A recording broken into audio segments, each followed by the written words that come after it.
بسم اللہ الرحمن الرحیم۔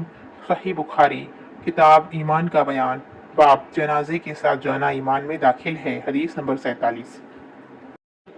قال رسول اللہ صلی اللہ علیہ وسلم من اتبع جنازة مسلم ایمانا واحتسابا وكان معه حتى يصلى عليها ويفرغ من دفنها فإنه يرجع من الأجر بقيراتين كل قيرات مثل أحد ومن صلى عليها ثم رجع قبل أن تدفن فإنه يرجع بقيرات۔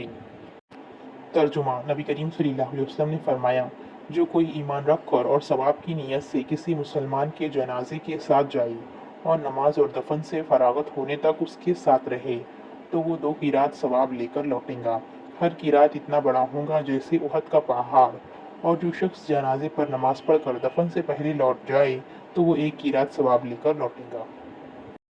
Translation: Allah's Apostle sallallahu alaihi wasallam said, "A believer who accompanies the funeral procession of a Muslim out of sincere faith and hoping to attain Allah's reward, and remains with it till the funeral prayer is offered and the burial ceremonies are over, he will return with a reward of 2 qirats. Each qirat is like the size of the mountain Uhud. He who offers the funeral prayers only and returns before the burial will return with the reward of 1 qirat only."